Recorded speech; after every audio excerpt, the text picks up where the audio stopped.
Hello ವೀಕ್ಷಕರೇ, ನಮಸ್ಕಾರ. ತಮ್ಮೆಲ್ಲರಿಗೂ ಮತ್ತೊಮ್ಮೆ ಭಾಗ್ಯ ಟಿವಿಗೆ ಸುಸ್ವಾಗತ ಕೋರ್ತಾ ಇದ್ದೀವಿ. ಭಾಗ್ಯ ಮತ್ತು ಗಿರೀಶ್. ಸ್ನೇಹಿತರೆ, ಇವತ್ತಿನ ವಿಡಿಯೋದಲ್ಲಿ ಚಿತ್ರಾನ್ನ, ಅದರಲ್ಲೂ ಮಸಾಲ ಚಿತ್ರಾನ್ನ ಯಾವ ರೀತಿ ಮಾಡೋದು ಅಂತ ತಿಳಿಸ್ಕೊಡ್ತೀವಿ. ಚಿತ್ರಾನ್ನ ಅಂದರೆ ಖಂಡಿತ ಎಲ್ಲರಿಗೂ ಫೇವ್ರೇಟ್ ಇದ್ದೇ ಇರುತ್ತೆ. ಚಿತ್ರಾನ್ನದ ರುಚಿನೇ ಅಮೋಘವಾಗಿರುತ್ತೆ. ಅದರಲ್ಲೂ ಇವತ್ತು ನಾವು ಮಸಾಲ ಚಿತ್ರಾನ್ನ ಮಾಡ್ತಾ ಇರೋದ್ರಿಂದ ಮತ್ತಷ್ಟು ರುಚಿಕರವಾಗಿರುತ್ತೆ. ಈಗ ಸ್ಕೂಲೆಲ್ಲ ಸ್ಟಾರ್ಟ್ ಆಗಿರೋದ್ರಿಂದ ಖಂಡಿತ ಲಂಚ್ ಬಾಕ್ಸ್ಗೆ ಒಂದು ಒಳ್ಳೆ ರೆಸಿಪಿ ಅಂತ ಹೇಳ್ತೀನಿ. ಅಷ್ಟೇ ಅಲ್ಲ, ಆಫೀಸಿಗೆ ಲಂಚ್ ತೊಗೊಂಡೋಗೋರ್ಗೂ ಒಂದು ಒಳ್ಳೆ ರೆಸಿಪಿ ಅಂತ ಹೇಳ್ತೀನಿ. ಹಾಗೆ ಬನ್ನಿ, ಈ ರೀತಿಯಾದಂಥ ಮಸಾಲ ಚಿತ್ರಾನ್ನ ಮಾಡೋಕ್ಕೆ ಏನೆಲ್ಲ ಪದಾರ್ಥಗಳು ಬೇಕು, ಯಾವ ರೀತಿ ತಯಾರು ಮಾಡೋದು ಅಂತ ಈಗ ನೀವು ನೋಡ್ಕೊಳ್ಳೋರಂತೆ.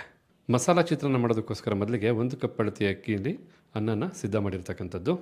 ಈರುಳ್ಳಿ 1, ತೆಂಗಿನಕಾಯಿ ತುರಿ ಅರ್ಧ ಕಪ್, ಕಡಲೆಕಾಯಿ ಬೀಜ 3 ಟೇಬಲ್ ಸ್ಪೂನಷ್ಟು, ಗೋಡಂಬಿ 15ರಿಂದ 20, ಕೊತ್ತಂಬರಿ ಸೊಪ್ಪು ಸ್ವಲ್ಪ, ಹಸಿಮೆಣಸಿನಕಾಯಿ 6, ಎಣ್ಣೆ 3 ಟೇಬಲ್ ಸ್ಪೂನಷ್ಟು, ತುಪ್ಪ 1 ಟೇಬಲ್ ಸ್ಪೂನಷ್ಟು, ಜೀರಿಗೆ 1 ಟೀ ಸ್ಪೂನಷ್ಟು, ಬೆಳ್ಳುಳ್ಳಿ 5 ಎಸಳು, ಕರಿಬೇವಿನ ಸೊಪ್ಪು ಸ್ವಲ್ಪ, ಸಾಸಿವೆ ಸ್ವಲ್ಪ, ಇಂಗು ಚಿಟಿಕೆಯಷ್ಟು, ಕಡಲೆಬೇಳೆ 1 ಟೇಬಲ್ ಸ್ಪೂನಷ್ಟು, ಉದ್ದಿನಬೇಳೆ 1 ಟೇಬಲ್ ಸ್ಪೂನಷ್ಟು, ಅರಿಶಿಣದ ಪುಡಿ ಸ್ವಲ್ಪ, ನಿಂಬೆಹಣ್ಣಿನ ರಸ 1 ಟೇಬಲ್ ಸ್ಪೂನಷ್ಟು, ಉಪ್ಪು ರುಚಿಗೆ ತಕ್ಕಷ್ಟು.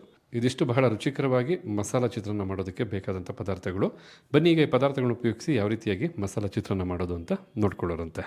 ಹೆಸರೇ ಹೇಳೋ ಹಾಗೆ ಮಸಾಲ ಚಿತ್ರಾನ್ನ ಆಗಿರೋದ್ರಿಂದ ಮೊದಲಿಗೆ ಚಿತ್ರಾನ್ನಕ್ಕೆ ಬೇಕಾದಂಥ ಮಸಾಲಾನ ಸಿದ್ಧ ಮಾಡ್ಕೋಬೇಕು. ಅದಕ್ಕೋಸ್ಕರ ಒಂದು ಮಿಕ್ಸಿ ಜಾರ್ನ ತೊಗೊಂಡು ಮಿಕ್ಸಿ ಜಾರ್ಗೆ ನಾವು ತೊಗೊಂಡಂಥ 6 ಹಸಿಮೆಣಸಿನಕಾಯಿನ ನೀಟಾಗಿ ಈ ರೀತಿ ಮುರಿದು ಮಿಕ್ಸಿ ಜಾರ್ಗೆ ಹಾಕ್ತಾ ಇರ್ತಕ್ಕಂಥದ್ದು. ಹಾಗೆ 5 ಎಸಳು ಬೆಳ್ಳುಳ್ಳಿ, ನೀಟಾಗಿ ಸಿಪ್ಪೆ ತೆಗೆದಂಥ ಬೆಳ್ಳುಳ್ಳಿ, ಸ್ವಲ್ಪ ಕರಿಬೇವಿನ ಸೊಪ್ಪು, ಜೊತೆಗೆ 1 ಟೀ ಸ್ಪೂನಷ್ಟು ಜೀರಿಗೆನೂ ಹಾಕಿ ಈ ಎಲ್ಲ ಪದಾರ್ಥಗಳ ಜೊತೆಗೇ ನಾವು ತೊಗೊಂಡಂಥ ಕೊತ್ತಂಬರಿ ಸೊಪ್ಪನ್ನು ಸಹ ಹಾಕಿ, ಜೊತೆಗೆ ಅರ್ಧ ಕಪ್ ಅಳತೆಯ ತೆಂಗಿನಕಾಯಿ ತುರಿನೂ ಹಾಕಿ, ಹಾಗೆ ಈ ಪದಾರ್ಥನೆಲ್ಲ ತರ್ತರಿಯಾಗಿ ರುಬ್ಬೋದಕ್ಕೋಸ್ಕರ 2 ಟೇಬಲ್ ಸ್ಪೂನಷ್ಟು ನೀರನ್ನು ಸಹ ಹಾಕಿ ನುಣ್ಣಗಲ್ಲ ತರ್ತರಿಯಾಗಿ ಇದನ್ನು ರುಬ್ಕೊಬೇಕಾಗತ್ತೆ.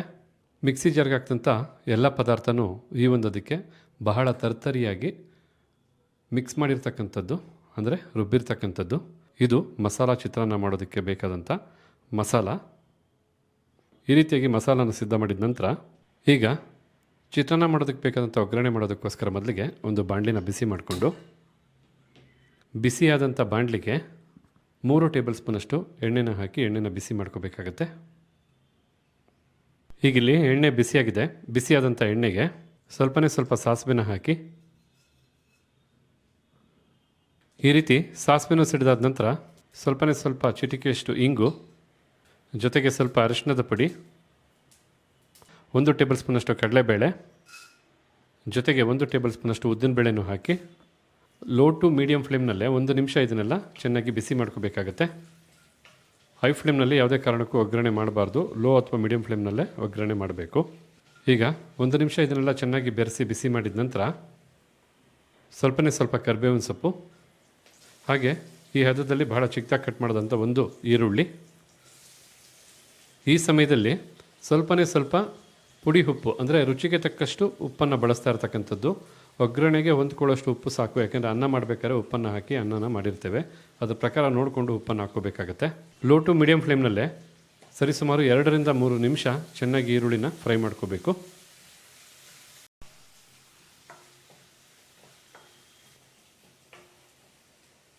ಹೀಗಿಲ್ಲಿ ಈರುಳ್ಳಿನ 2ರಿಂದ 3 ನಿಮಿಷ ಭಾಳ ಚೆನ್ನಾಗಿ ಫ್ರೈ ಮಾಡಾಯಿತು. ಈ ಅದಕ್ಕೆ ಈರುಳ್ಳಿನ ಫ್ರೈ ಮಾಡಿದ ನಂತರ ಆಗಲೇ ನಾವು ಮಿಕ್ಸಿ ಜಾರಲ್ಲೇನೋ ಈ ಒಂದು ಮಸಾಲ ಚಿತ್ರಾನ್ನಕ್ಕೆ ಬೇಕಾದಂಥ ಮಸಾಲಾನ ರುಬ್ಬಿದ್ವಿ ತರ್ತರಿಯಾಗಿ. ಆ ಒಂದು ಮಸಾಲ ಪೇಸ್ಟನ್ನು ಹಾಕಿ 2 ನಿಮಿಷಗಳ ಕಾಲ ಈ ಒಂದು ಮಸಾಲ ಪೇಸ್ಟನ್ನು ಚೆನ್ನಾಗಿ ಬಿಸಿ ಮಾಡ್ಕೋಬೇಕು. ಏಕೆಂದರೆ ಮಸಾಲ ಪದಾರ್ಥ ಎಲ್ಲ ಹಸಿಯಾಗಿ ರುಬ್ಬಿರೋದ್ರಿಂದ ಸ್ವಲ್ಪ ಬಿಸಿ ಮಾಡ್ಕೊಳ್ಳೋದ್ರಿಂದ ಹಸಿ ವಾಸನೆ ಎಲ್ಲ ಹೋಗುತ್ತೆ ಮತ್ತು ರುಚಿನ ಎನ್ಹಾನ್ಸ್ ಮಾಡಿಕೊಡುತ್ತೆ ಅಂತ. ಸರಿಸುಮಾರು 2ರಿಂದ 3 ನಿಮಿಷ ಚೆನ್ನಾಗಿ ಹಸಿಯಾದಂಥ ಮಸಾಲ ಪದಾರ್ಥನ ಬಿಸಿ ಮಾಡಾಯಿತು. ಈಗಲೇ ಮಸಾಲ ಚಿತ್ರಾನ್ನ ಮಾಡೋದಕ್ಕೆ ಬೇಕಾದಂಥ ಮಿಶ್ರಣ ಸಿದ್ಧವಾಗಿದೆ. ಇದರ ರುಚಿ ಮತ್ತಷ್ಟು ಹೆಚ್ಚು ಮಾಡೋದಕ್ಕೋಸ್ಕರ ಈಗ ಒಂದು ಚಿಕ್ಕ ಒಗ್ಗರಣೆ ಕಡಾಯಿಯನ್ನು ಬಿಸಿ ಮಾಡ್ಕೊಂಡಿರ್ತಕ್ಕಂಥದ್ದು. ಬಿಸಿಯಾದಂಥ ಕಡಾಯಿಗೆ 2 ಟೇಬಲ್ ಸ್ಪೂನಷ್ಟು ತುಪ್ಪನ ಹಾಕಿ ತುಪ್ಪನ ಬಿಸಿ ಮಾಡಿ ಕರಗಿಸ್ಕೋಬೇಕಾಗತ್ತೆ. ಈಗಿಲ್ಲಿ ತುಪ್ಪ ಬಿಸಿಯಾಗಿ ಕರಗಿದೆ. ತುಪ್ಪ ಕರಗಿದ ನಂತರ 3 ಟೇಬಲ್ ಸ್ಪೂನಷ್ಟು ಕಡಲೆಕಾಯಿ ಬೀಜನ ಹಾಕಿ, ಜೊತೆಗೆ 15ರಿಂದ 20 ಗೋಡಂಬಿನೂ ಸಹ ಹಾಕಿ 2 ನಿಮಿಷಗಳ ಕಾಲ ಲೋ ಫ್ಲೇಮ್ನಲ್ಲೇ ಇವೆರಡನ್ನು ಚೆನ್ನಾಗಿ ತುಪ್ಪದಲ್ಲಿ ಹುರಿಬೇಕಾಗತ್ತೆ. ಇವೆರಡು ಪದಾರ್ಥಗಳು ಕ್ರಿಸ್ಪಿ ಇರುತ್ತೆ. ಈ ರೀತಿ ತುಪ್ಪದಲ್ಲಿ ಹುರಿಯೋದ್ರಿಂದ ಮತ್ತಷ್ಟು ಕ್ರಿಸ್ಪಿ ಆಗುತ್ತೆ. ಚಿತ್ರಾನ್ನದ ರುಚಿನ ಖಂಡಿತ ಎನ್ಹಾನ್ಸ್ ಮಾಡಿಕೊಡುತ್ತೆ. ಈಗ ಇಲ್ಲಿ 2 ನಿಮಿಷ ಲೋ ಟು ಮೀಡಿಯಮ್ ಫ್ಲೇಮ್ನಲ್ಲೇ ಇದನ್ನೆಲ್ಲ ಬಹಳ ಚೆನ್ನಾಗಿ ಫ್ರೈ ಮಾಡಾಯಿತು. ನೋಡಿ ಎಷ್ಟು ಚೆನ್ನಾಗಿ ಫ್ರೈ ಆಗಿದೆ ಅಂತೇಳಿ, ಕಂದು ಬಣ್ಣ ಬಂದಿದೆ. ಈ ಸಮಯದಲ್ಲಿ ಫ್ಲೇಮನ್ನು ಆಫ್ ಮಾಡ್ಕೊಳ್ಳೋಣ. ಈಗ ಇಲ್ಲಿ ಮಸಾಲ ಚಿತ್ರಾನ್ನಕ್ಕೆ ಬೇಕಾದಂಥ ಚಿತ್ರಾನ್ನದ ಗೊಜ್ಜೇನು ತಯಾರಾಗಿದೆ ಬಾಣಲಿನಲ್ಲಿ, ಅದೇ ಬಾಣಲಿಗೆ ನಾವು ಮೊದಲೇ 1 ಕಪ್ ಅಳತೆಯ ಅಕ್ಕಿನ ಬೇಯಿಸಿ ಅನ್ನ ಮಾಡಿಟ್ಕೊಂಡಿದ್ವಲ್ಲ, ಆ ಅನ್ನನ ಹಾಕಿ ನೀಟಾಗಿ ಮಿಕ್ಸ್ ಮಾಡ್ಕೋಬೇಕು. ಆದಷ್ಟು ಅನ್ನನ ಬಿಡಿಬಿಡಿಯಾಗಿ ಸಿದ್ಧ ಮಾಡಬೇಕು. ಅನ್ನನ ಯಾವ ರೀತಿ ಬಿಡಿಬಿಡಿಯಾಗಿ ಸಿದ್ಧ ಮಾಡಬೇಕು ಅನ್ನೋದಾದರೆ ಖಂಡಿತ ನಾನು ಡಿಸ್ಕ್ರಿಪ್ಷನ್ ಬಾಕ್ಸಲ್ಲಿ ಲಿಂಕ್ ಕೊಟ್ಟಿರ್ತೀನಿ. ಆ ವಿಡಿಯೋನ ನೋಡಿ ಅನ್ನನ ಈ ರೀತಿ ಉದುರಾಗಿ ನೀವು ಸಹ ಸಿದ್ಧ ಮಾಡ್ಕೋಬೋದು.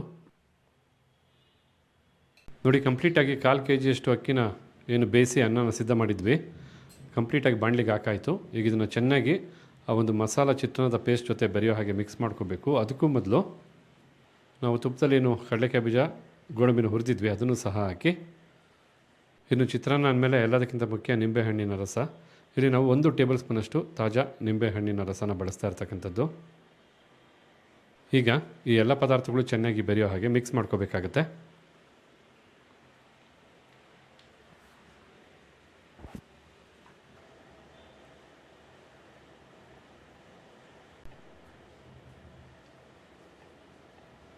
ಕಂಪ್ಲೀಟಾಗಿ ಮಿಕ್ಸ್ ಮಾಡಿದ ನಂತರ ತಾವಿಲ್ಲಿ ನೋಡ್ತಾ ಇರ್ಬೋದು, ಮಸಾಲ ಚಿತ್ರಾನ್ನ ಬಹಳ ಸೂಪರಾಗಿ ಸಿದ್ಧವಾಗಿರ್ತಕ್ಕಂಥದ್ದು.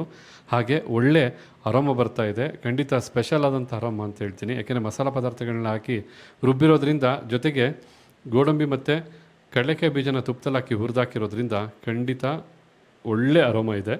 ಬರೀ ಒಂದು ಅರೋಮ ಮಾತ್ರ ಅಲ್ಲ, ರುಚಿನೂ ಸಹ ಸಿಕ್ಕಾಪಟ್ಟೆ ಎನ್ಹಾನ್ಸ್ ಆಗುತ್ತೆ. ನೀವು ಸಹ ಒಮ್ಮೆ ಈ ರೀತಿಯಾದಂಥ ಚಿತ್ರಾನ್ನನ, ಅದರಲ್ಲೂ ಮಸಾಲ ಚಿತ್ರಾನ್ನನ ನಿಮ್ಮ ಮನೆಗಳಲ್ಲಿ ಒಮ್ಮೆ ಮಾಡಿ ನೋಡಿ. ಮೊದಲೇ ಹೇಳಿದಾಗೆ ಬೆಳಗಿನ ಉಪಹಾರಕ್ಕಾಗ್ಬೋದು ಅಥವಾ ಮಧ್ಯಾಹ್ನದ ಲಂಚ್ ಬಾಕ್ಸ್ಗಾಗ್ಬೋದು ಬಹಳ ಉಪಯುಕ್ತವಾದಂಥ ಒಂದು ರೆಸಿಪಿ ಅಂತಲೇ ಹೇಳ್ತೀನಿ.